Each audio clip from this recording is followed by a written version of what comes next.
big win for the Wood brothers too, because it's their first time winning back-to-back or races in back-to-back seasons since 1983, which is crazy. Wow.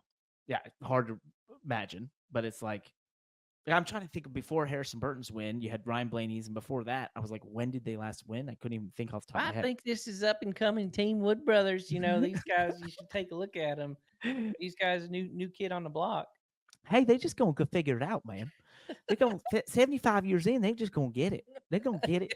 They're gonna just get turned around, and you just gotta give it a little time. Maybe a lifetime or one. 1 or 2 lifetimes, they'll get it figured out. Yeah, it's like, hey, anybody can have a bad quarter of a century. You just got to stick with it, right? And I think Mike Joy did a good job of talking about the how they were in a pretty tough spot. And Edsel Ford basically with that motocross craft sponsorship basically said, hey, no, we're going to keep this going. They went to the part-time era. Oh, wait, I know when they last won a race before that. Trevor Bayne, Daytona 500. Right, but I wasn't thinking for a second. yeah, but you said the first time they had back-to-back. Yeah, since 1983. But I was trying to think of like before Ryan Blaney. Okay, when did they last win a race? And I was like, oh, I have no idea. And then so there was somebody Trevor on Bayne at YouTube. Daytona, then before that might have been Elliott Sadler, and He went in the Wood Brothers won car? at like Bristol. He might have won at Bristol or Texas. Yeah, he won at Bristol both. or both. Maybe he won back to. No, he wouldn't have won back to back because they. Yeah, I want to say he either won Bristol or Texas or. The YouTube comments are going to be amazing on this. They're just going to be ripping us apart for not knowing these things off the top of our head. Anyway, huge for them. Big for that. The idea of the 21 being closer to the Penske cars. Mm-hmm. It's preparing their shop and all those things. So it's basically a fourth Penske car, but pretty big deal for them to do it this early in the year for Josh, for the Wood brothers. I just think it's a very cool story. Yeah. Well, it's actually that win. Let's just dwell on that for just a second. That win for Josh this early in the year is setting himself up for a long term of success. Yep. Because he could have, look at Harrison Burton, right? And Harrison had multiple years opportunities in that car, but Josh could have had struggles, mediocrity. You go through the doom of May and June, right? Where now rumors are starting, and even none of his own doing contracts, and then and none of his own doing, right? He could go through all that mediocrity, and now you're dealing with contract conversations. Are they going to re-up him? Who's going to fill his slot? Some other Ford endorsed driver has money, and he could accidentally win a race in the third third of the season, right? And it means nothing. He could do it at Vegas, right? Yep. He could win that exact same race in September, and it mean completely nothing. But yet, because he won it in March, he's in the playoffs. The confidence level is different. Like that, maybe I'm just being too early, but like, let's just assume that's locked him in for next year, probably. Yep. Right. They're probably not thinking about replacing a driver now. Not that they were in the first 3 races of the season. I'm not trying to be dramatic, but it's just like you and I both know how valuable a win is in the Cup Series, right? Anybody that's been watching NASCAR, following drivers, understands the career path of drivers, knows that a win really solves a lot of things. Everything. The timing of that win could not be any better for him. So now he's looking to the playoffs. He's thinking about a championship now, right? He's not even thinking about how do I keep my job? How do I get my first win? He's thinking about a championship. That momentum is going to help him a ton in terms of being able to build and maybe break that ceiling that, Wood Brothers has had in the last few cycles of drivers where it's like, they're always that like Penske affiliate car, but not competing at the same level as the Penske cars. My brother would ask me sometimes, hey, what do you have to do to like get a ride or improve your, like get more opportunities? And I always say win in the spring. And he was like, what do you mean? I was like, win in the spring, because now I think the first day of spring is this week. So he actually beat it. He won in the winter. Yeah. That's even more impressive. But winning early, such a good point. Winning in the spring, to your point, everyone starts talking about next year come May, June, right? So then if you haven't performed, even if it's not your own doing, suddenly the conversations are harder and they're more difficult or more sparse. There is no conversations. That's the worst position to be in. It's the human nature of like people made up their mind about you. Yeah. Right. Whether it's the team principals or whatever. right? The sponsors, the team principals, the manufacturers, they've kind of made up their mind. And so if you win a race, it's really hard to overcome like whatever they've already thought of you up to that point. Yeah. Yeah. So winning early, winning the spring, it locks you in the playoffs. That's massive. It gives a massive bonus to the team. All those things add up.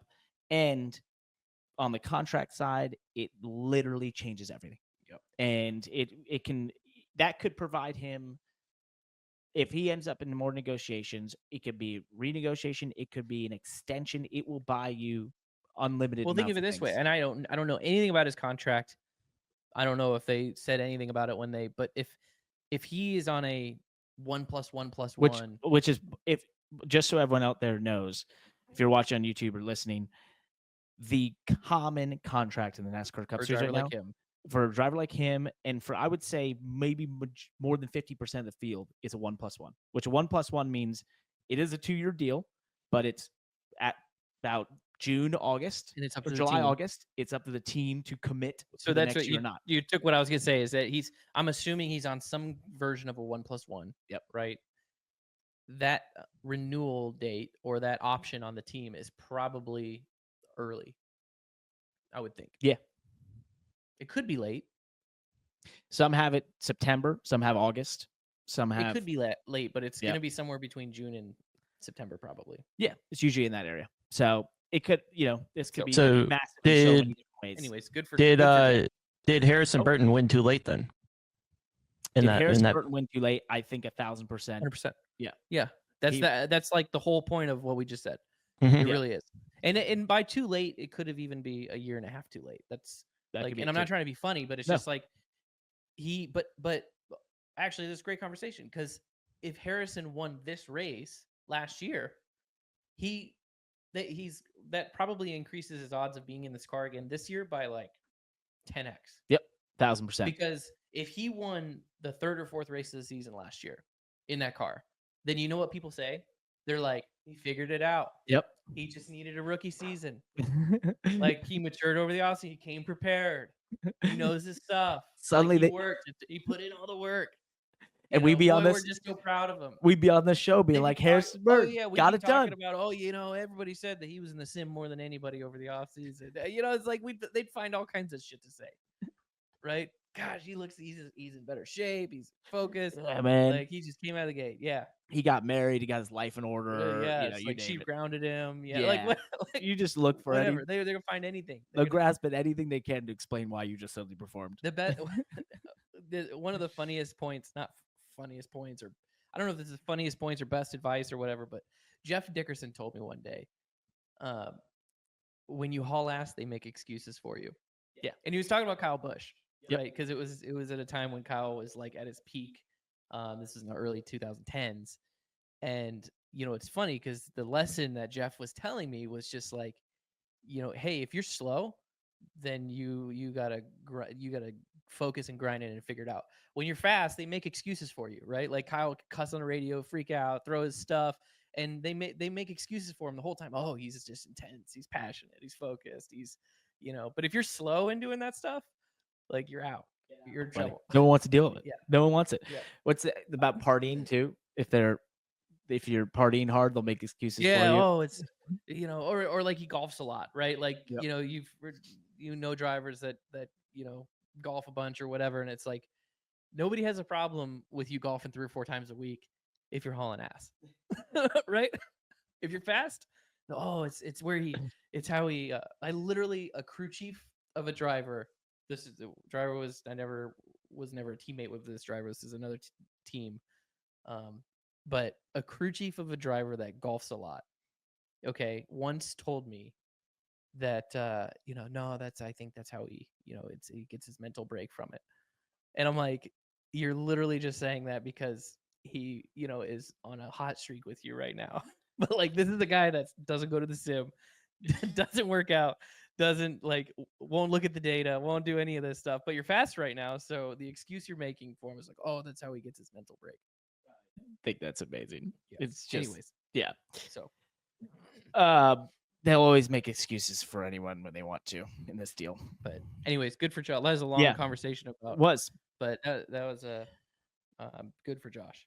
It was massive for him. huge win. Can't put, just not enough ways to explain how big that was. So, Yeah, we found as many of them as we could. speaking, we'd made all the thing. We'd said all the things everyone else was going to say. So you didn't have to go anywhere else. You could have just came here to the Money Lab, went nowhere else, and got all the same things, except with better insight and better technology if you're watching on YouTube.